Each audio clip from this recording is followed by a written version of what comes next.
menyembah-Mu dalam kekudusan dan kebenaran. Buat kami memandang Engkau dari wajah ke wajah. Buat kami menyembah dengan roh yang takut akan Engkau. Tuhan, terima kasih kalau kami boleh beribadah pagi hari ini. Terima kasih kami boleh datang menyembah Engkau. Kami mengucapkan syukur untuk setiap pemeliharaan-Mu, seminggu yang sudah lewat dan seminggu yang akan datang. Juga Engkau akan berkati dan Engkau sertai sepanjang hidup kami. So terima kasih ya Abah. Terima kasih Tuhan. Kebaikan-Mu, kemurahan-Mu, anugerah-Mu yang Kau curahkan buat setiap kami. Kami mau terima karya salib-Mu. Kami mau terima karya penebusan, keselamatan yang Kau berikan. Tapi juga yang Kau berikan buat kami itu hidup yang saleh. Tuhan terima kasih. Terima kasih, terima kasih. Bapak Ibu sidang jemaat, silakan duduk dengan tenang dalam hadirat Tuhan. Izinkan pemain musik tetap menyembah Tuhan. Hari ini saya hanya akan melakukan apa yang Tuhan mau. Saya cuma hanya mau melakukan apa yang Tuhan mau. Kalau sampai tidak perlu berkhotbah, itu bukan urusan saya. Kalau Tuhan mau, Tuhan berkata berhentilah untuk berkhotbah. Mereka sudah cukup banyak mendengar khotbah-khotbah. Yang mereka butuhkan adalah melakukan firman Tuhan. Saya mau berkata, saya cuma mau taat dengan apa yang Tuhan mau. Karena aku, hidupku, dan diriku sesungguhnya adalah hamba Tuhan. Yang artinya adalah pelayan Tuhan, yang hanya melakukan apa yang Tuhan perintahkan dan Tuhan katakan. Lebih daripada itu, tidak ada satupun bagian bahkan di dalam diriku yang ambil bagian di dalamnya. Ada satu pujian yang berkata, Yesus,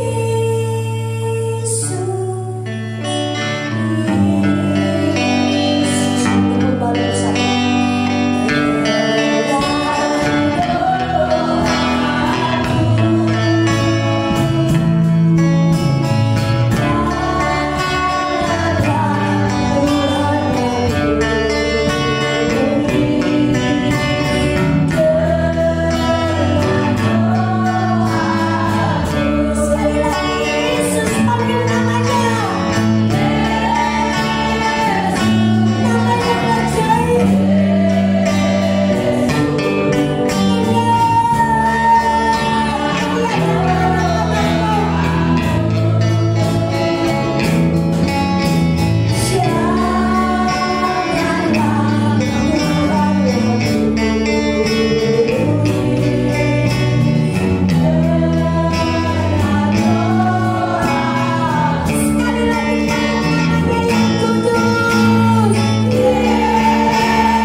Setiap kali kami memanggil nama yang kudus, biar roh yang sama yang ada, yang mengurapi Yesus dan membaptis Yesus 2000 tahun yang lalu, dan roh yang sama, Roh Kudus yang ada hari ini juga berbicara kepada kami. Dalam waktu yang singkat ini Tuhan, urapi lidah, bibir, mulut, perkataan hamba-Mu, tapi juga urapi telinga setiap kami yang mendengar firman-Mu pagi hari ini. Biar sepatah kata yang dari Tuhan yang mengubahkan hidup kami, yang pagi hari ini kami mau mendengar. Bapa, terima kasih. Demi nama Yesus, mari sidang jemaat yang percaya dan satu dengan saya berkata, Amin. Amin. Amin. Selamat pagi, shalom semuanya. Shalom. Sekalipun saya tahu beberapa saudara sudah tahu siapa saya dan paling tidak minimal tahu nama saya Elisa Maria Irawan, tetap saya akan memperkenalkan. Saya datang berdua dari Jakarta. Ini kali yang kedua saya datang. Dan kami nginep di Banjarmasin. Ibu Teresia adalah orang Banjarmasin. Pak Anto, Ibu Teresia dan suami adalah orang Banjarmasin. Pak Anto juga Banjarmasin. Beberapa teman-teman dan saudara kita sedang melayani di satu dua gereja, termasuk gembala sidang saudara juga sedang melayani di gereja yang satunya lagi. Saya bersyukur saya diberikan kepercayaan untuk menyampaikan firman Tuhan di tempat ini. Tapi izinkan saya menyampaikan apa yang ada di hati Tuhan. Pagi hari ini mungkin ibadah agak sedikit panjang dan agak siang. Mungkin bapak-bapak yang belum sempat sarapan pagi hari ini agak sedikit keroncongan. Akan ada suara dan nyanyian pujian. Bukan di bait Allah, tetapi di dalam perut saudara. Kalau saya kebablasan, saya minta maaf ya. Mungkin ya paling sampai jam 2. Ya, paling meleset sedikit lah jam 1 siang gitu. Jadi saya minta maaf dulu nih. Kalau sampai jam 1 siang, mulai nggak betah, duduk sudah goyang kiri dan goyang kanan. Enggak deh, saya orangnya baik hati, tenang aja. Enggak sampai sesiang itu kok. Tapi ada sebuah message, ada sebuah pesan Tuhan yang memang waktu saya diminta sama Pak Anto, itu tanggal 1-2 Juli bisa nggak? Akhirnya saya mulai mendoakan Tuhan, apa sih yang menjadi pesan Tuhan di tempat ini. Saya keliling 34 provinsi, saya keliling benua Eropa, bangsa-bangsa dan sebagainya. Bukan berkhotbah saudara. Sejujurnya saya ini bukan orang yang pandai berkhotbah. Khotbah dan pesan yang saya sampaikan enggak beraturan. Enggak ada tesisnya, enggak ada rangkanya. Teman-teman Pak Anto, mungkin Pak Matius lebih pandai berkhotbah dibandingkan saya. Khotbahnya mereka lebih teratur. Ada isinya, ada pembukaannya, kemudian ada penutupnya, kemudian nada-nada yang disampaikan pun jauh lebih baik ketimbang saya. Saya nggak ada aturan, saudara. Kemarin ibadah youth anak-anak muda yang belum terbiasa mendengar saya teriak-teriak sempat terkaget-kaget dan berkali-kali untung kagak pingsan. Karena setiap kali tiba-tiba seringkali saya bisa suara penyampaian saya bisa teriak. Kadang-kadang melebihi suara speaker yang ada. Kadang-kadang beberapa kali saya merusak mic di daerah orang lain. Karena teriakannya terlalu kencang, terlalu kuat sehingga mixernya atau apa itu nggak kuat putus karena teriakannya terlalu kencang. Jadi saya kelihatannya memang Tuhan sudah setting untuk khotbah di atas gunung-gunung. Supaya kalau tanpa mic, tanpa speaker pun tetap kedengaran. Jadi saya berkata, Tuhan saya profetik dong ya. Saya cukup alkitabiah dong. Dulu zamannya Tuhan Yesus teknologi sound belum cukup canggih. Sehingga bagaimana Tuhan harus berkhotbah di antara 5.000 pria laki-laki. Ayo. Dan waktu itu di Israel tempatnya berbukit-bukit, nggak rata seperti kita. Waktu itu saya baca firman, saya sempat bertanya, Tuhan, gimana caranya Engkau berkhotbah dan 5.000 laki-laki belum termasuk yang wanita, yang ibu-ibu dan anak-anak bisa mendengar suaramu. Engkau nggak pakai mic, kadang-kadang kita pakai mic, pakai speaker, pakai sound yang sudah canggih, yang sudah bagus saja, orang nggak dengar, orang tidur Tuhan. Saya sempat bertanya sama Roh Kudus, jangan-jangan cuma hanya bagian 100 orang yang di depan yang dengar, tetapi yang bagian belakang sempat bobo siang. Kalau giliran mau makan siang bangun semua, ya kan? Coba deh tanya para ibu-ibu dan bapak-bapak yang lain. Kalau giliran ada kasak kusuk, mereka masih bangun. Tahu ini pasti makan siang. Dari awal sampai akhir khotbah tidur dengan sangat kadang manggut-manggut. Saya berpikir mereka berkata setuju, amin Bu, amin. Tapi giliran saya pelototin, saya lihat ini lebih dekat, ternyata mereka bukan amin. Mereka sedang tertidur. Bahkan saya lihat di samping mereka dan saya tumpangkan tangan ke atas kepala bapak-bapak yang terhormat pun mereka tidak pernah ngerti kalau saya sedang mendoakan dia. Saya tidak sedang mendoakan Tuhan berkati tidur siangnya biar pulas, biar nanti bangun sehat, bukan. Enggak, saya berdoa Tuhan tambahkan imannya untuk bisa mendengar khotbah yang membangun, untuk bisa mendengarkan sebuah pesan yang dari Tuhan. Jangan tidak hanya sekedar kurang lucu sih khotbahnya, makanya saya ngantuk. Khotbahnya terlalu tegang, khotbahnya terlalu serius, makanya saya ngantuk Bu. Daripada saya keluar, saya merokok, kan lebih baik saya duduk diam berlipat tangan dan saya cukup mengaminkan. Dan aminnya kebablasan. Aminnya amin.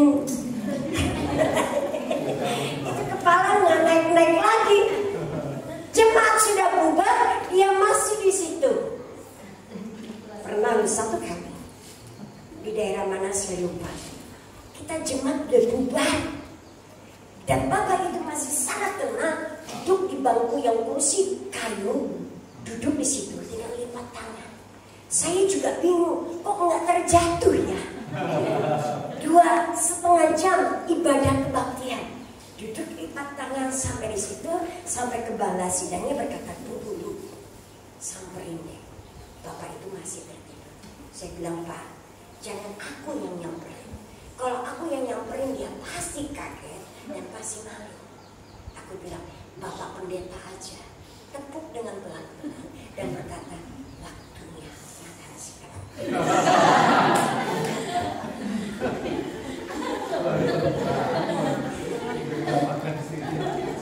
Saya memperhatikan dari sudut pintu ini. Dia duduk kira-kira kurang lebih seperti itu di pojok sini. Benar. Oh, sudah selesai. Iya, makan siang Pak. Yuk, yuk. Saya tahu ngakak di sisi yang lain. Saya bilang, betul kan? Lo maaf loh, aku nggak nyinggung. Kalau ada kesamaan, bapak atau ibu suka begitu, ya bertobat aja sudah.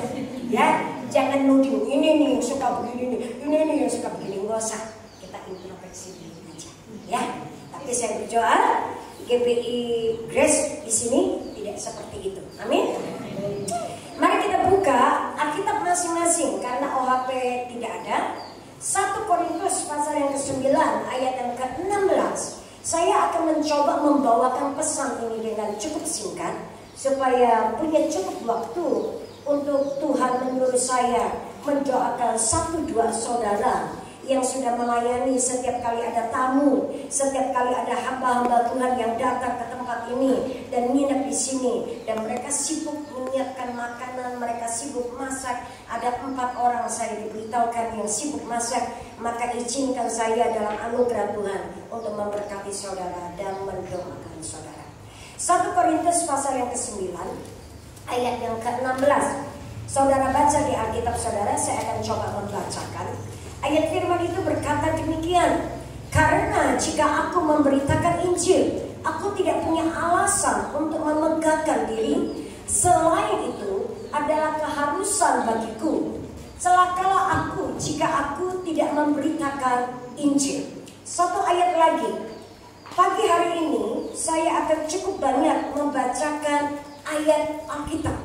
Tujuannya apa? Tujuannya supaya saudara nanti kalau sudah sampai pulang ke rumah dan punya cukup banyak waktu untuk mengulang kembali dan baca kembali. Dan saya berdoa Bapak Ibu belajar untuk merenungkan firman Tuhan. Ada amin? Amin, puji Tuhan.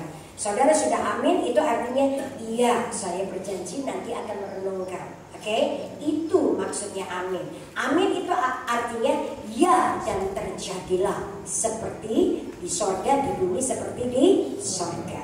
Oke, Galatia pasal yang pertama ayat yang ke-11 dan ayat yang ke-12. pasal yang pertama, ayat yang ke-11 dan ayat yang ke-12. Habis itu baru saya memberikan penyampaian isinya, Tuhan berpesan apa. Sebab aku menegaskan kepadamu saudara-saudaraku, bahwa Injil yang kuberitakan itu bukanlah Injil manusia. Karena aku bukan menerimanya dari manusia, dan bukan manusia yang mengajarkannya kepadaku, tetapi aku menerimanya oleh kenyataan Yesus Kristus. Satu lagi. Filipi pasal yang pertama, ayat yang ke-15. Filipi pasal yang pertama, ayat yang ke-15 dan 18. Ada orang yang memberitakan Kristus karena dengki dan perselisihan. Tetapi ada pula yang memberitakannya dengan maksud baik. Ayat 18. Tetapi tidak mengapa, sebab bagaimanapun juga Kristus diberitakan, baik dengan maksud palsu maupun dengan jujur. Dengan maksud maupun dengan jujur. Tentang hal itu aku bersuka cita, dan aku akan tetap bersuka cita.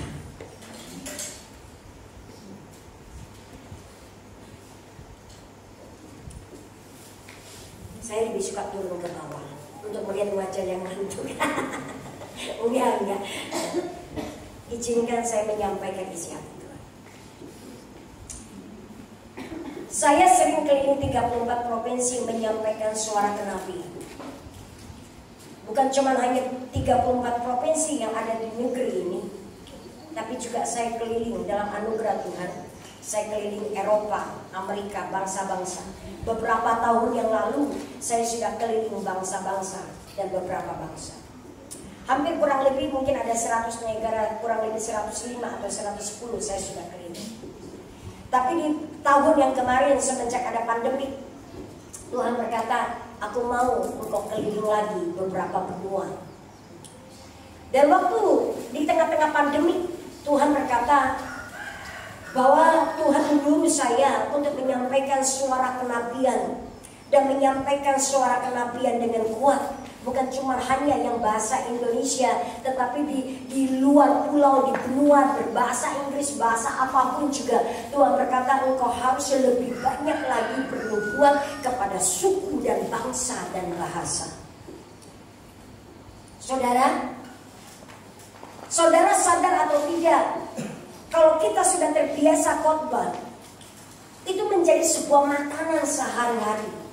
Kita diminta untuk melayani, untuk berkhotbah, itu bukan lagi pekerjaan yang luar biasa buat kita. Seringkali karena pekerjaan itu sudah biasa, kita sudah biasa melakukan. Bahkan kalau tiba-tiba kita ditembak untuk kesaksian, kita ditembak untuk diminta untuk menyampaikan firman, itu bukan lagi sebuah pekerjaan yang berat.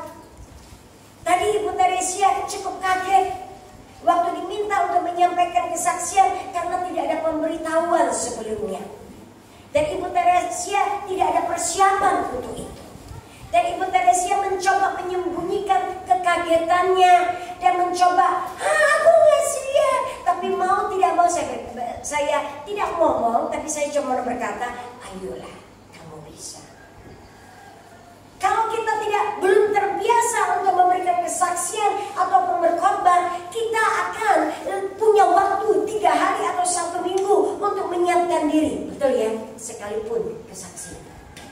Kalau kita belum terbiasa untuk berkhotbah, kita akan butuh 2 minggu, mungkin 3 minggu, mungkin 1 minggu untuk menyiapkan khotbah yang cuma durasinya 1 jam, betul?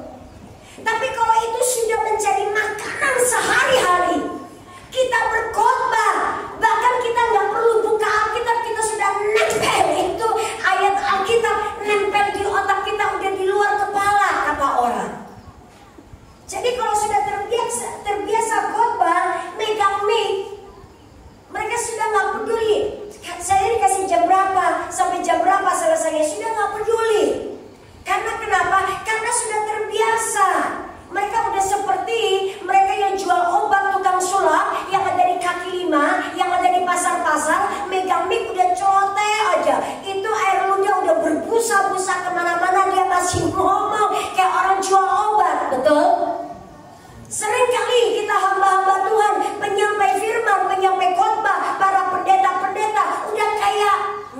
saya, tukang obat.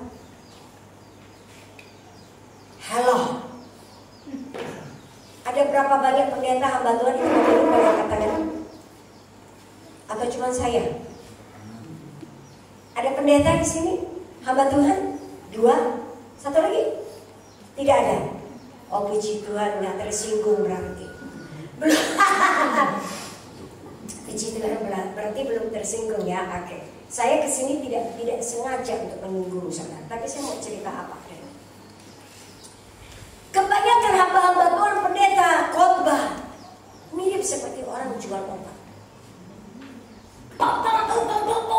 Kayak semangat, nggak peduli jemaatnya ngerti apa kagak.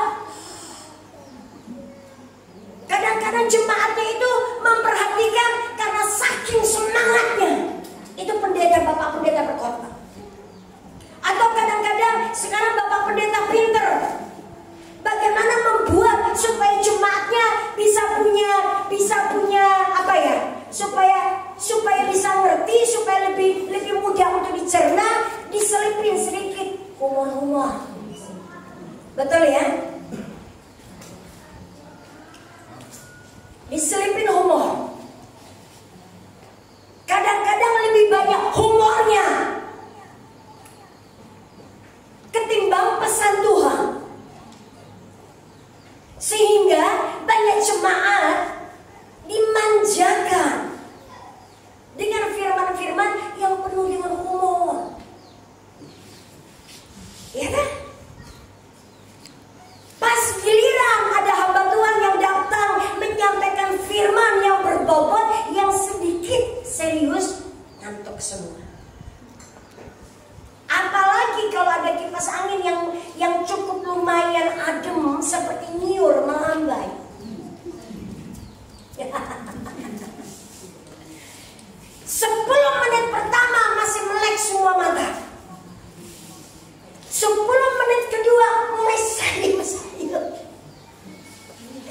Yang berkhotbah bapak pendetanya udah dianggap seperti lagi dongeng anak yang mau tidur malam. 10 menit yang ketiga semua berbahasa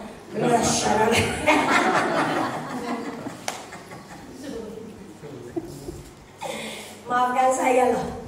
Itu terjadi di gereja, yang di desa, di kampung, di kota, di bangsa-bangsa. Sama.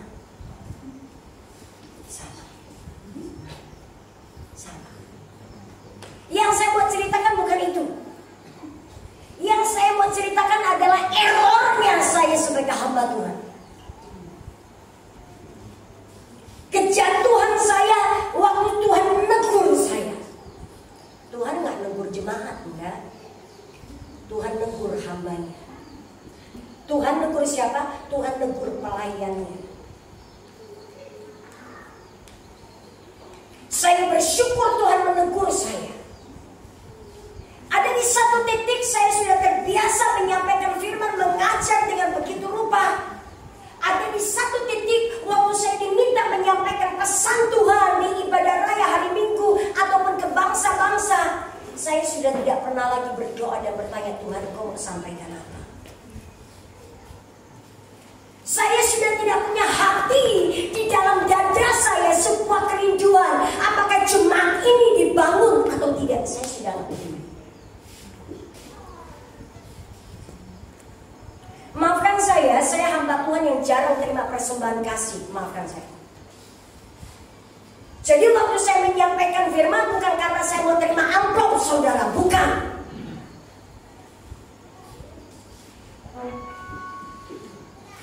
Karena saya tahu saya hamba Tuhan, saya melayani Tuhan. Dan Tuhan yang bertanggung jawab apapun yang saya butuhkan, semua keperluanku di luar negeri maupun di Indonesia, Tuhan yang bertanggung jawab. Jadi saya nggak peduli apakah saya khotbah dibayar, dikasih pegang atau enggak, dibayar tiket pesawat atau enggak, saya nggak peduli.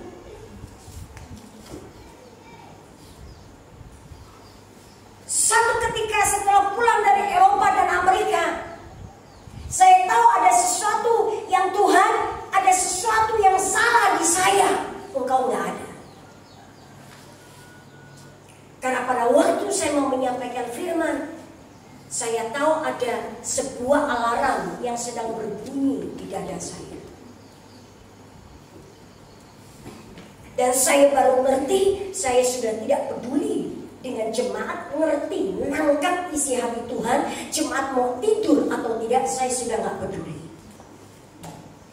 Yang penting jam pelayanan saya di sini 1-2 jam kemudian selesai. That's it. Dan itu jahat di mata Tuhan. Tuh, itu aja berulang-ulang. Saya baru teriak sekali, dia ulang 7 kali. Ekonya bergema. Jadi saya masih nunggu dia berhenti, baru saya lanjutin lagi. Dan itu jahat di mata Tuhan. Saya serius. Dan saya ditegur, dihajar sama Tuhan. Gak ada yang tahu dosa itu. Yang tahu cuma saya dan Tuhan. Karena Tuhan yang melihat kemurnian saya. Khotbah yang saya sampaikan enggak salah, enggak. Serius enggak salah. Tapi saya sudah tidak menyampaikan apa yang menjadi isi hati Tuhan yang sesungguhnya buat jemaat yang Tuhan kasihi di tempat itu. Dan saya sudah tidak punya hati untuk peduli apakah jemaat ini ngerti atau tidak apa yang Tuhan mau dalam hidup mereka. Saya sudah tidak peduli. Kenapa saya nggak peduli? Karena ada kalanya jemaat waktu ditegur khotbah terlalu keras berkata ini pengkhotbahnya marah-marah melulu, nggak enak ah. Ini pengkhotbahnya membongkar dosa melulu, nggak ada etika. Apalagi pelayan-pelayannya yang STH, yang MTH, yang MDiv, yang punya titel S1 dan S2. Wanita nggak sopan loh, khotbah di hari Minggu pakai celana panjang, harusnya pakai rok. Kenapa nggak sekalian suruh saya pakai itu, tutup kerudung sekalian? Orang Yahudi pakai begituan loh. Wanita Yahudi masuk sinagog harus pakai begituan. Kenapa nggak berlakukan sekalian pakai beginian? Ayo. Kadang-kadang saya nggak peduli lagi waktu Tuhan memberikan sebuah pesan dan teguran buat jemaat. Jemaat kadang-kadang ada yang terima, ada yang tersinggung, udah tersinggung, marah, ngambek, bikin gosip, banyak loh. Kok betul? Jangan dibetulin. Bertobat itu bukan betul. Oke. Sampai di satu titik saya berkata, Tuhan terserahlah. Tuhan tegur saya.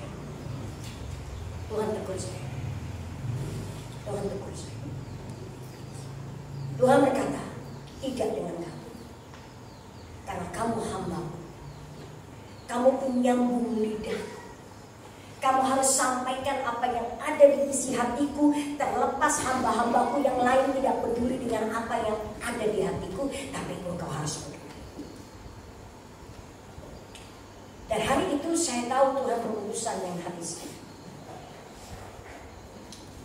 Dan hari itu saya menangis, nggak ada satu orang pun yang tahu. Baru hari ini saya membongkar kebusukan hati saya yang capek dan letih mengurusin jemaat yang kadang-kadang bandel nakal. Dan saya berkata, buat apa ngurusin jemaat yang hanya bisanya nakal, komplain, dan tidak tahu terima kasih, tidak berbuat sesuatu tetapi malah komplain terus.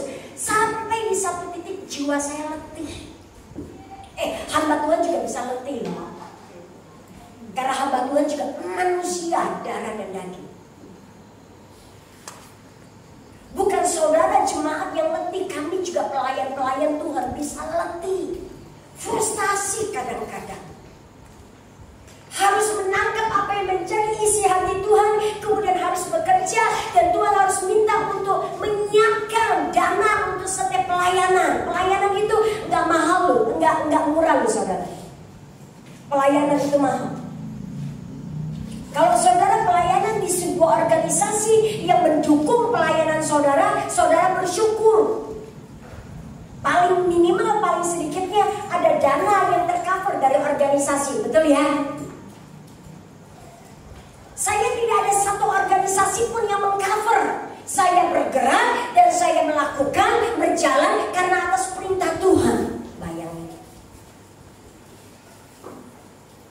Hanya ada beberapa orang saja yang Tuhan gerakkan dalam hatinya untuk menabur pelayanan, tetapi itu tidak sering.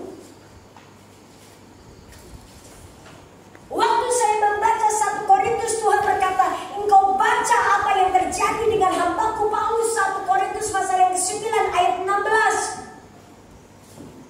Paulus berkata, kalau aku tidak memberitakan Injil, tidak menyampaikan Injil Kristus Yesus yang oleh karenanya aku diselamatkan, aku celaka. Paulus berkata, aku berhutang kepada Yesus.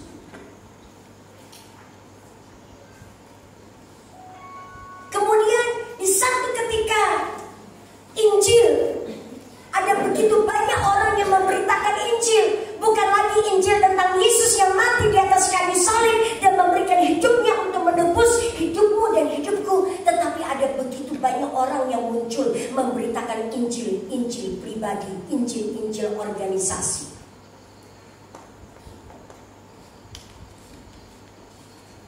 Yang dibungkus dengan kebaikan, yang dibungkus dengan tata, aturan, etika, dan di dalamnya Tuhannya dimulai disingkirkan begitu rupa. Dan masuklah organisasi-organisasi yang pada zaman Tuhan dikenal dengan imam-imam Farisi dan ahli-ahli Taurat.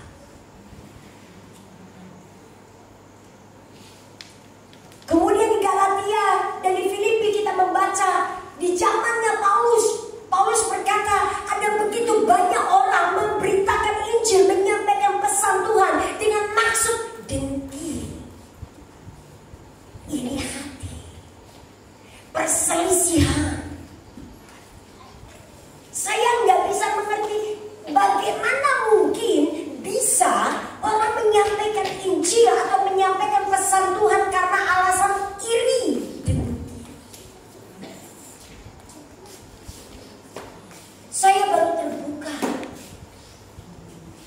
Saya baru terbuka mata roh saya setelah Tuhan membawa saya melayani berbagai interdenominasi gereja demi gereja.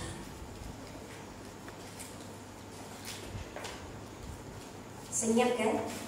Kalau sudah menyinggung begitu. Saya tidak anti interdenominasi. Saya mencintai setiap denominasi karena saya mencintai saudara. Terpaksa saya harus menyampaikan kebenaran ini. Saudara perhatikan aja. Kalau ada satu gereja yang bertumbuh lumayan cukup pesat, coba aja lihat. Radius 1 kilometer pasti ada satu gereja yang gelisah. Pendetanya dan gembala sidangnya akan mengumpulkan semua pekerja. Ayo kita berbuat sesuatu. Lihat gereja si A bertumbuh dengan begitu pesat, begitu luar biasa. Masa kita melempem? Kalau mereka terpicu karena ada gerakan roh Allah di gereja si A dan mereka berkata kita salah nih, tidak melakukan sesuatu, yuk kita cari wajah Tuhan dan kita berdoa apa yang Tuhan kita harus lakukan supaya jemaat di tempat kita juga dibakar oleh api Roh Kudus. Itu bagus. Tapi berapa banyak karena dengki, karena gereja sana lebih banyak jemaatnya, gereja kita sedikit jemaatnya, cuma hanya 2-3 ekor seperti domba yang digembalakan oleh Daud waktu itu.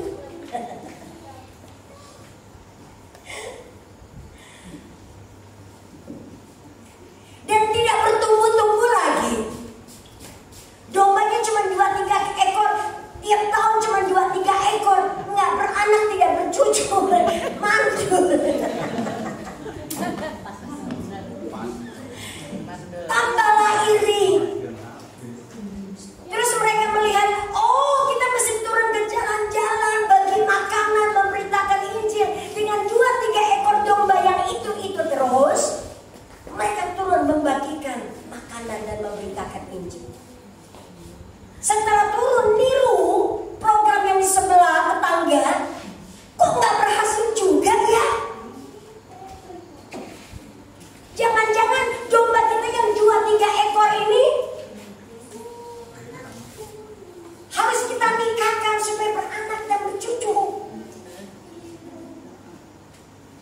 Setelah dinikahkan oleh pendetanya, tak beranak, cucu pun tidak ada.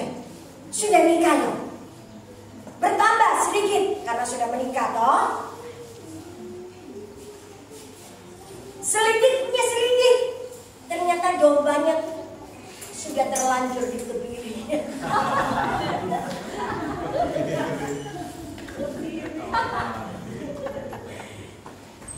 Bapak pendetanya ngamuk. Dulu kamu belum menikah, saya tahu kamu nggak beranak. Sekarang sudah saya nikahkan, masih juga tidak beranak. Ternyata bapak pendetanya yang mengkibiri domba itu. Salah siapa coba? Saya baru ngerti setelah masuk ke pelayanan. Jangan saudara berpikir saya tertawa terbahak-bahak dan lucu. Kadang-kadang konyol kesalahan hamba-hamba Tuhan. Dan banyak hamba-hamba Tuhan tidak sadar kesalahannya. Ditambah lagi jemaatnya cuma bilang, Bapak pendeta harus ada doa syafaat. Tapi jemaatnya yang tunjuk-tunjuk tangan mereka kepada pendetanya, bilang harus ada pendoa, harus ada doa syafaat. Tiap kali dibikin doa syafaat nggak pernah muncul. Yang ngasih ide loh nggak pernah muncul. Jemaatnya yang ngasih ide pinter, Yahud, jago. Tapi pernah datang nggak doa? Nggak pernah. Saudara tahu nggak banyak pendeta di desa, di kampung-kampung stres. Setiap kali saya datang melayani gereja yang terpencil, yang konser yang pertama bukan jemaat, pendeta. Serius, saya bongkar. Bukan di sini, di seberang lautan sana. Serius. Konseling pertama bukan jemaat, pendetanya. Kedua, pelayan full timer. Why? Pendetanya berkata, serba salah bu. Semua yang saya pelajari di sekolah teologi, nggak ada satupun yang berhasil diterapkan. Dari A sampai Z saya sudah mencoba menerapkan, tapi nggak ada satupun yang berhasil. Doa keliling sudah, doa peperangan sudah, sampai bapak pendetanya ambil job, pekerjaan ekstra untuk membiayai kegerakan daripada jemaatnya. Itu pun gagal. Saudaraku, saya sungguh berdoa pagi hari ini GBI Grace, betul ya GBI Grace ya? GBI Grace Blok 1. Betul ya? Spelling saya benar ya? Ini kelamaan di planetarium jadi susah. Saya berdoa jemaat Grace Blok 1. Saya tidak dititipin oleh Bapak Pendeta Matius promosi iklan atau apapun juga. Setiap kali kalau saya diminta untuk datang ke sini, saya selalu tanya, Bapak punya judul atau tema apa enggak? Enggak bu, Ibu doa, tanya Tuhan apa yang harus Tuhan ngomong, Ibu sampaikan, itu aja. Dan saya juga orang yang tidak pernah pusing dengan apapun. Saya nggak pernah peduli dengan kata orang. Saya orang yang hanya peduli apa kata Tuhan. Dan ini dari hatiku yang paling dalam. Saya sungguh berdoa GBI Grace, engkau bertumbuh, engkau punya kesalahan apapun, Bapak Pendeta punya kesalahan apapun di masa lalumu, forget and forgive. Ampuni dan lupakan. Tinggalkan semua yang di masa lalu. Melangkah maju yang di depan, karena di depan ada banyak hal yang besar yang Tuhan mau limpahkan buat saudara. Tidak ada hamba Tuhan yang sempurna, bahkan termasuk saya. Saudara tidak pernah tahu kelicikan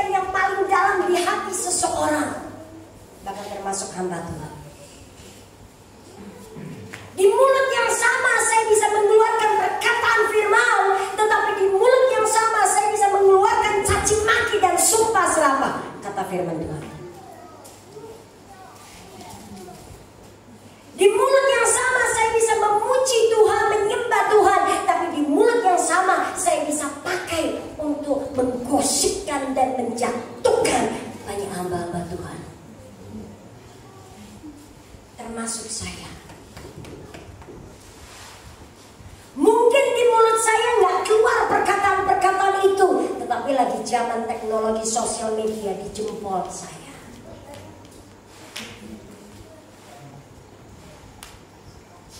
Bapak Ibu Saudara, saudara mau pindah gereja berapa kali pun tidak akan ada gereja yang sempurna. Sampai Yesus datang kedua kali menjemput jemaatnya dan mempelainya di awan-awan, itu pun tidak ada gereja yang sempurna. Gereja yang sempurna adalah pemimpin, gembala gereja dan semua jemaat yang ada sama-sama bertumbuh ke arah pengenalan akan Yesus Kristus Tuhan. Setiap jemaat bertumbuh. Artinya jemaat harus menopang pemimpinnya, gembalanya. Izinkan dan biarkan pendetanya, gembalanya menangkap apa yang menjadi isi hati Tuhan dan menyampaikannya kepada jemaat, dan sampaikan kalau ada jemaat mendapatkan sebuah mimpi, penglihatan yang dari Tuhan, sampaikan. Tugas kita adalah menyampaikan. Keputusan gembala sebagai pemimpin yang Tuhan taruh otoritas dan kuasa untuk mengambil keputusan. Jangan jemaat merecoki gembala. Jangan jemaat sok ngatur. Saya melihat itu di banyak tempat. Kalau jemaat mencoba merebut posisi daripada gembala, Tuhan sudah nggak ada di situ. Percaya sama saya. Tuhan nggak ada di situ. Karena firman berkata, bahkan Tuhan berkata, tunduklah kepada pemerintah, karena tidak ada satupun pemerintah yang Tuhan tidak taruh di atas kita. Saudara tahu di kisah perjanjian lama, Musa pun didemo. Musa seorang pemimpin besar, panglima besar di Mesir. Dan waktu Tuhan panggil dia keluar usia 80 tahun. Tuhan berkata, bawa keluar umat pilihanmu Israel keluar dari Mesir. Aku akan bawa mereka masuk ke tanah Kanaan. Di tengah-tengah perjalanan 40 tahun, setiap hari Musa didemo, dikomplain oleh siapa? Orang Israel. Sampai pada akhirnya setiap kali orang-orang Israel jatuh dalam dosa, komplain, mengeluh kepada Tuhan, orang Israel berpikir mereka memberontak kepada Musa yang tidak sempurna. Tetapi ternyata salah. Orang Israel tidak pernah menyadari mereka bukan memberontak kepada Musa yang Musa pilih dan Musa taruh atas orang Israel. Hari itu ada pemberontakan Bani Korah. Musa saking nggak tahan berkata, Tuhan, aku nggak tahu lagi bagaimana harus memimpin orang Israel. Sampai di satu titik Tuhan membuat sebuah perbedaan. Musa berkata, yang berpihak kepada Korah sebelah sana, dan kalian orang Israel yang mengikut Tuhan sebelah sini. Tuhan bikin perbedaan. Dan hari itu Tuhan menyatakan sekali lagi kuasa kedahsyatannya. Yang memberontak, yang komplain, yang gak puas, tiba-tiba tanah itu terbelah. Sampai ujung, sampai ke ujung.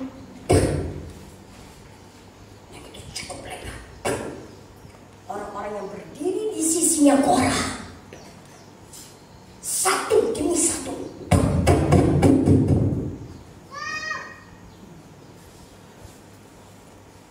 Sejarah geologi geografi mencatat itu. Ratusan ribu orang jatuh. Dan hari itu orang Israel menangis karena ada 200-an ribu orang Israel mati dan kubur hidup-hidup.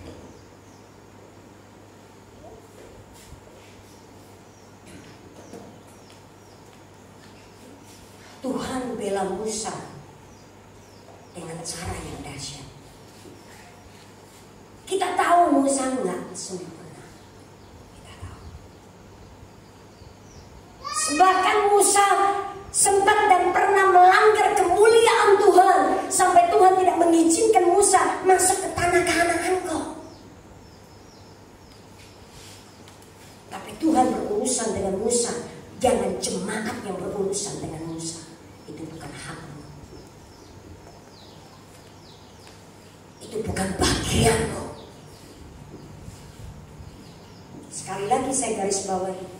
Kalau sampai jemaat mengatur pendeta, pemimpin yang Tuhan tetapkan, Tuhan serta merta tidak ada di situ. Jangan harapkan Tuhan akan hadir setiap kali ibadah kita menyanjung, kita memuji Tuhan. Jangan pernah harapkan. Serius. Kalau saudara nggak betah berjemaat di satu gereja, doa tanya Tuhan. Aku kok nggak cocok dengan gaya kepemimpinan pendeta ini ya. Tuhan, aku boleh pindah gereja enggak? Doa.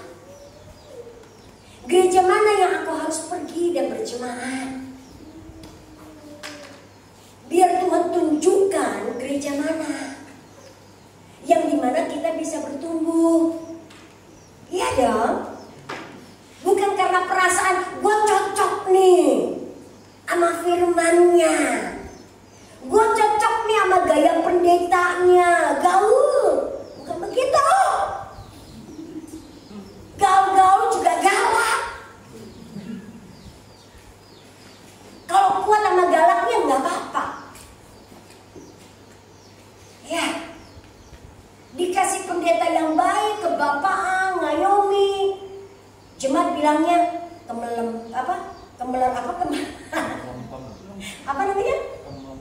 Ya, melempem. Ntar bilang kasih galak banget kayak sampah. Ini ada yang sempurna, percaya. Kita ini harus dididik, diajar, dan dilatih. Kalau enggak, kita nggak bertumbuh loh, saudara. Kenapa saya menitik beratkan ini? Kedatangan Yesus menjemput jemaat dan orang Kristen yang dewasa, bukan yang kanak-kanak sekalipun sudah berjenggot, berkumis. Itu bukan tanda kedewasaan. Di jalannya tetap kerdil, unyil, imut-imut. Itu yang jadi mainan iblis. Dipermainkan.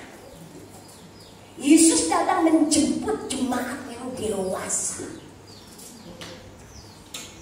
Jemaat yang dewasa salah satu tandanya adalah memberitakan Injil tanpa harus ditolong, tanpa harus dipaksa. Itu jemaat yang dewasa.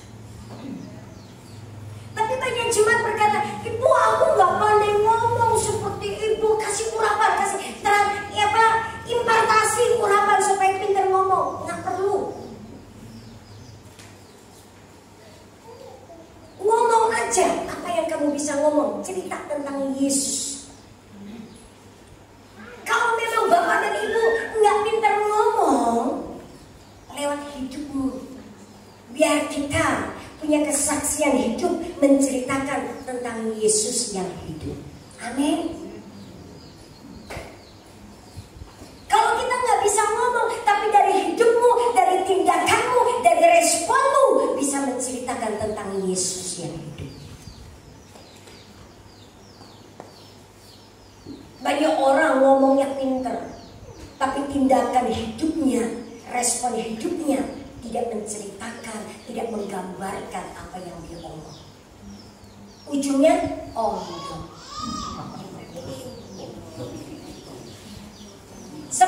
iklannya rokok itu loh. Sorry, rokok itu loh yang bilang, cuma bisa ngomong. Jemaat suka bilang, teori doang. Teorinya aja kagak lulus, gimana prakteknya? Halo? Untuk lulus, teori lulus dulu, baru praktek. Teori aja kagak lulus. Ayo, jangan berpikir teori itu jauh lebih gampang dari praktek loh. Atau jangan berpikir praktek itu jauh lebih sulit daripada teori loh. Di mana-mana kalau kita belajar sekolah teori dulu enggak? Iya dong. Kita baca manualnya toh, itu kan teori. Prakteknya lu baca dulu baru praktek. Kalau saudara nggak mau teori, maunya langsung praktek, itu namanya sok tahu. Makanya banyak salah. Makanya ada Alkitab, baca dong. Itu teori. Prakteknya kamu sudah baca, kamu doa, Tuhan bagianku apa? Tanya Tuhan bagian kita apa? Baru kita praktek. Iya kan?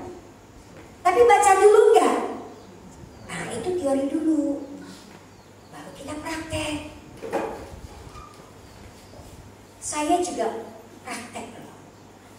Saya juga pelaku firman.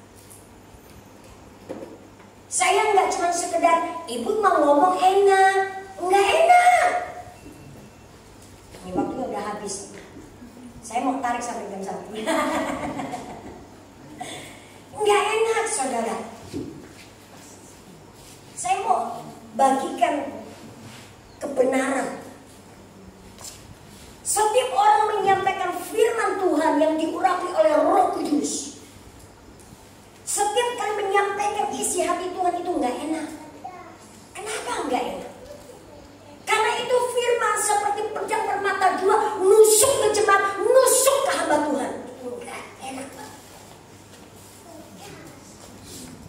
Sejujurnya itu enggak. Kalau yang menyampaikan firman Tuhan tidak menjadi pelaku firman Tuhan, maka firman Tuhan yang disampaikan akan mendakwa orang yang menyampaikan. Nggak perlu jemaat mendakwa pendetanya, firman itu sendiri yang akan mendakwa pendetanya. Itu sebabnya saya berkata jadi hamba Tuhan itu nggak gampang. Kalau gampang saudara aja deh yang gantiin. Nggak mau. Suruh doa aja nggak mau. Cuma bisanya ngasih ide doa. Terus ngasih idenya doanya jam 12 malam nggak muncul. Jam 7 malam aja nggak pernah muncul, apalagi jam 12 malam.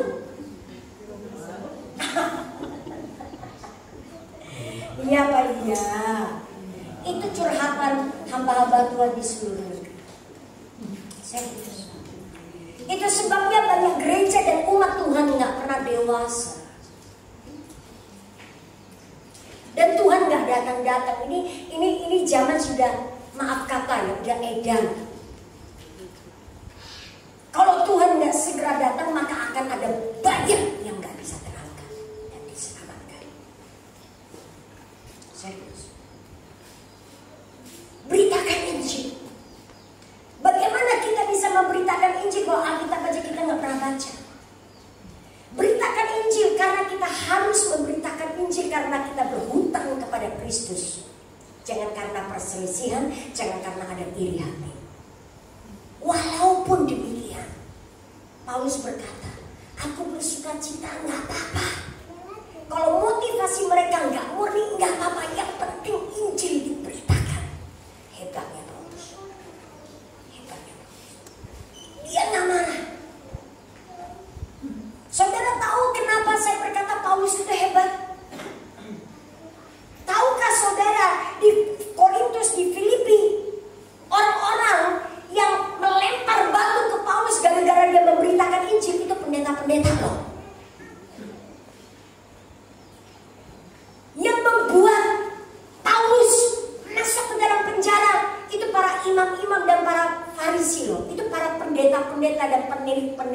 maaf.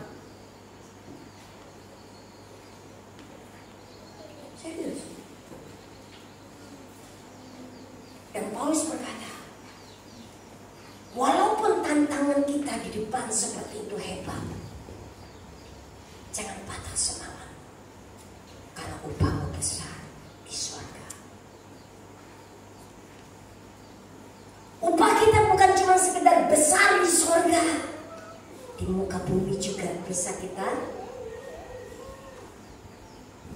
Kamu mau ambil punya ATM? Siapa yang punya ATM di sini? ATM BRI, ATM BNI, ATM BCA, nggak pakai ATM. ATM itu loh, ada ya, ada ATM ya. Pelayananmu bukan cuma hanya bisa ambil tunai di surga. Pelayananmu, kalau kamu butuh apa-apa, kamu masuk kamarmu, Matius berkata, kamu berlutut dan minta Bapakku di surga. Aku butuh menguangkan dan mentunaikan upahku di muka bumi untuk kebutuhan kuliah anakku. Itu mesin ATM akan bekerja. Itu ATM.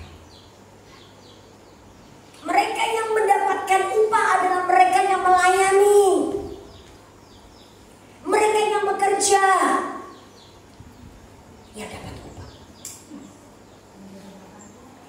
Jangan menjadi pelayan Tuhan, udah giat tapi miskin. Saudara berkata, oh haleluya, upahku besar di surga. Itu betul, amin. Tapi jangan lupa, di muka bumi ini juga Tuhan kasih.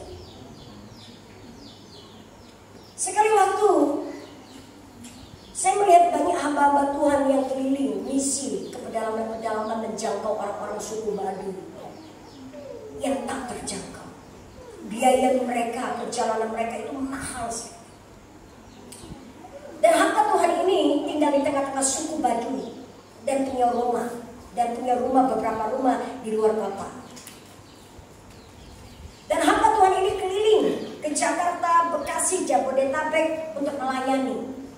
Dan setiap kali pelayanan, hamba Tuhan ini memberikan sekelas laporan tentang apa yang sudah hamba Tuhan ini lakukan. Mereka lihat kami sudah melayani ini, melayani ini, melayani ini, melayani ini. Singkat cerita, setiap kali selesai ibadah, pasti aja ada 1-2 jemaat yang datang ke hamba Tuhan yang pedalaman ini dan berkata, Pak, boleh nggak aku minta nomor rekening? Pak, boleh nggak? Bapak butuh apa untuk melayani di suku Baduy? Oh iya Bu, kami ada program bulan depan, kami mau masuk ke pelosok yang lebih dalam lagi, kami butuh ini, kami butuh ini, butuh ini. Aku minta ke Bapak. Bapak ini nggak pernah minta sumbang. Saya kenal orang ini. Kalau pelayananmu betul-betul menyenangkan hati Tuhan, Tuhan akan menggerakkan orang dan bendaharanya untuk memberkati pelayananmu. Kita melayani Tuhan yang dahsyat dan ajaib, bukan Tuhan yang miskin. Yang miskin itu mental kita, bukan Tuhan yang kita layani. Itu yang kita harus rubah. Saya sungguh berdoa jemaat gereja ini, dalam anugerah Tuhan saya nggak peduli siapa yang buat kesalahan. Forget and forgive. Lupakan dan ampuni. Mari bersatu dengan Tuhan dan pelayan-pelayan yang Tuhan sudah tetapkan. Kalaupun ada ketidaksempurnaan, mari sampaikan dengan cara yang lebih sopan. Atau mari kita berdoa, karena tidak ada hamba Tuhan yang sempurna. Supaya berkat yang Tuhan mau curahkan buat jemaat itu tercurah seperti Alkitab berkata, Mazmur berkata, seperti minyak yang mengalir dari kepala Harun sampai ke janggutnya, bahkan sampai ke jubahnya, bahkan sampai ke ujung kakinya. Artinya apa? Seringkali Tuhan mencurahkan berkat itu mulai dari pemimpin itu mengalir sampai ke jemaat yang paling bawah.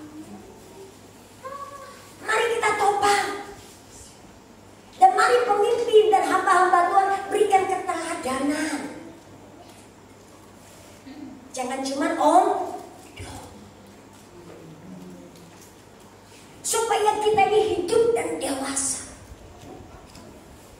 ini tujuan utama kita tidak hanya sekedar menjadi orang Kristen yang tiap hari cuma mendoakan orang lepas. Jinnya nggak lepas balik lagi. Kenapa? Jemaatnya ngomong hidup kudus sih. Jadi jinnya enak banget keluar masuk. Kalau udah begitu, saya nggak mau lepasin, biarin aja. Nggak gitu juga. Tapi jemaat juga harus mau hidup dalam kebenaran dan kekudusan. Gitu. Jangan keluar masuk, emangnya apaan? Gitu ya. Setuju ya? Kita mau berkomitmen dan mengambil sebuah keputusan hidup dalam rencana dan penetapan Tuhan. Destiny gereja ini harus jadi. Amin. Kita harus bertopang, saling bahu-membahu menopang saudara kita dan menopang pemimpin kita. Nggak ada manusia yang sempurna. Oke, saya undang pelayan musik. Saya mau closing. Ada satu ayat yang saya mau sampaikan buat saudara. Saya mengajak saudara, mari kita buka satu ayat firman Tuhan.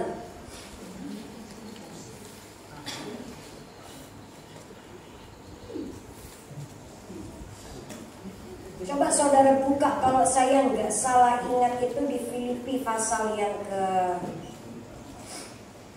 Sebentar, saya cari dulu ayatnya. Saya lupa ayat. Saya undang pelayan musik, singer, naik ke atas. Ada sebuah ayat firman Tuhan yang Tuhan berkata, aku mengucap syukur.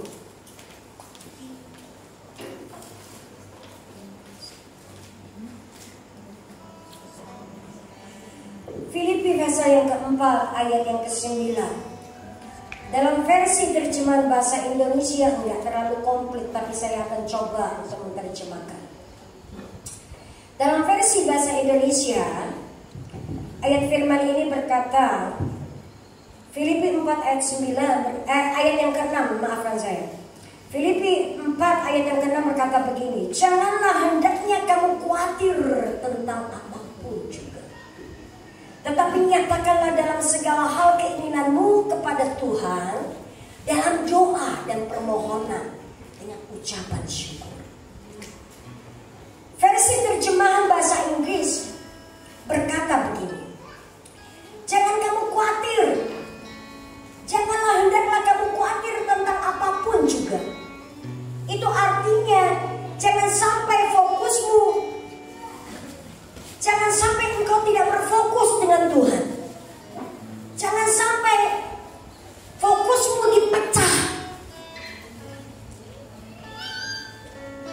Firman berkata, Paulus berkata, biarlah matamu dan hatimu tertuju kepada Tuhan, jangan terpecah.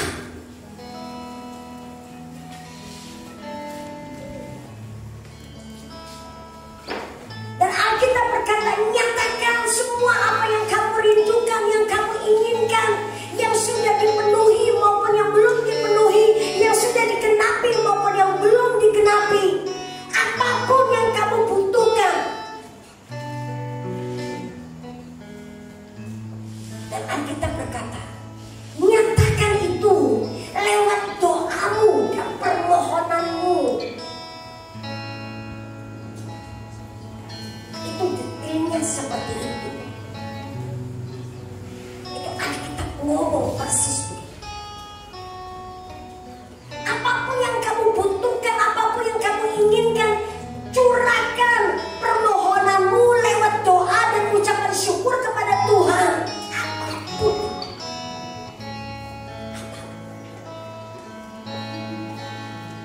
Maafkan saya Bapak Ibu, kita ini lebih gampang curcol ke manusia. Dan kita tidak pernah mau curcol, mencurahkan permohonan kita lewat doa dan ucapan syukur di hadirat Tuhan. Padahal Alkitab sudah berkata, curahkan. Dan firman Tuhan berkata, ujilah aku. Kalau kamu hidup di dalam firman-Ku dan firman-Ku di dalam kamu, minta apa saja.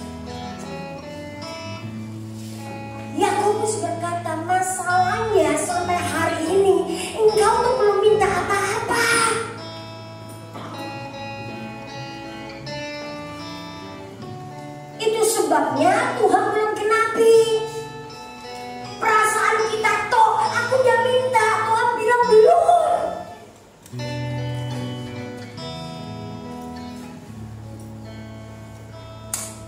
Jadi kalau Tuhan tidak genapi, jangan salahkan Tuhan. Tuhan bilang kok apa saja. Itu artinya apa saja semuanya. Kecuali minta istri 2 dan 3 dan 4. Gak boleh.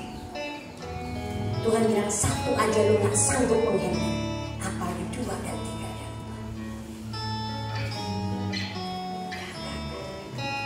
4. Mari jemaat, kita harus jadi dewasa. Kalau memang kita nggak ngerti firman, minta diajarkan firman.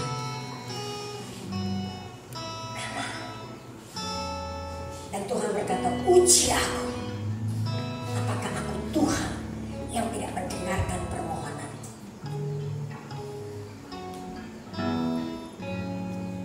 Mari kita naikkan sebuah pujian. Ibu, Tuhan taruh apa lagu? Lagu apa, bukan apa lagu ya? Lagu apa? Kalau saya minta lagu nanti enggak, ya ibu aja yang bantukan. Saya akan menutup doa dan mendoakan beberapa saudara. Habis itu saya kembalikan kepada penampilan jemaat.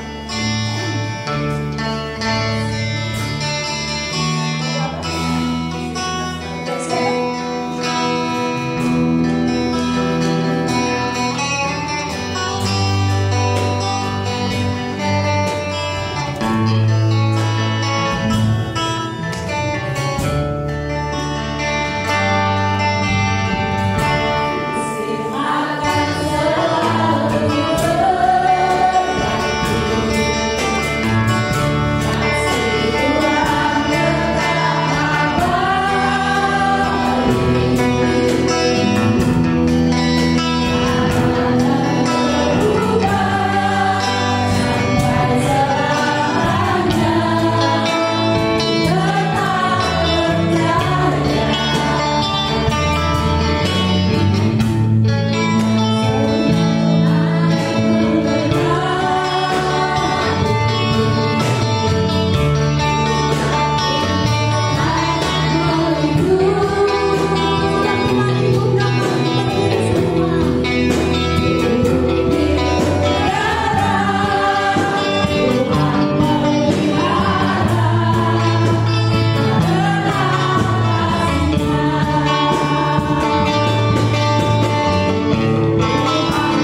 kasih. Yang kedua yang saya mau panggil,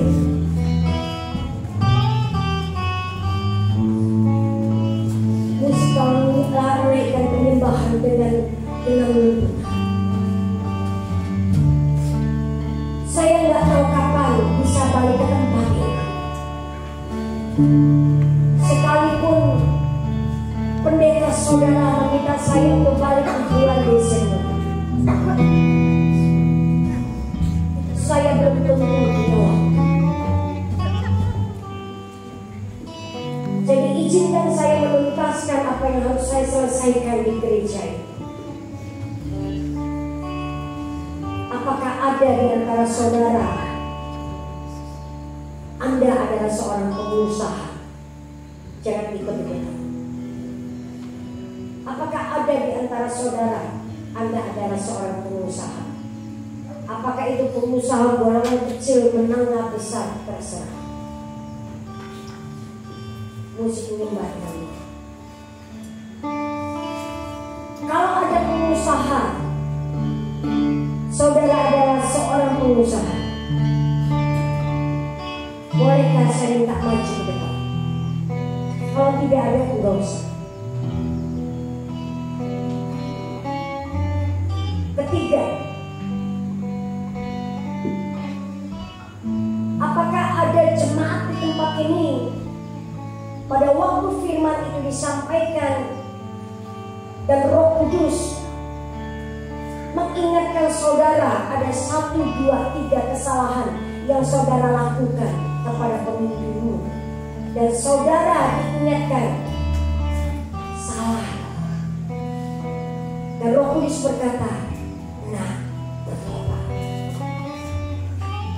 Kalau ada jemaat yang merasa ditegur oleh Roh Kudus,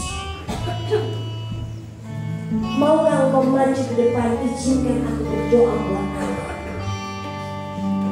Kalau Anda tidak merasa dan Anda tidak merasa melakukan kesalahan, enggak apa-apa. Tapi buat saudara yang merasa bersalah dan pernah melakukan kesalahan dan Tuhan tidak suka, mari maju ke depan.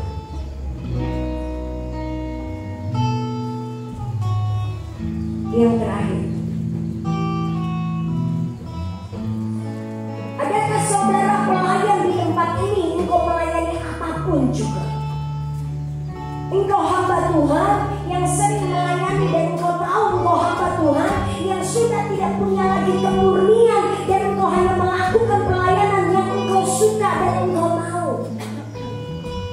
Engkau tidak pernah peduli apa yang Tuhan mau,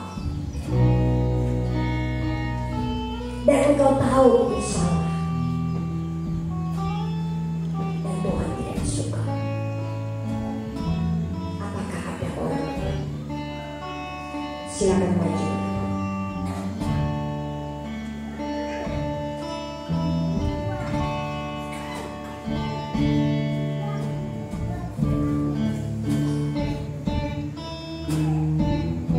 Firman sudah disampaikan Tuhan. Hamba-Mu cuma minta roh pertobatan dicurahkan di tempat ini. Insafkan setiap kami, supaya gereja di tempat ini bisa bertumbuh dewasa dalam kasih dan iman. Terima kasih Bapa yang baik. Hamba-Mu serahkan jemaat ini di dalam tangan-Mu. Kasih dan anugerah kiranya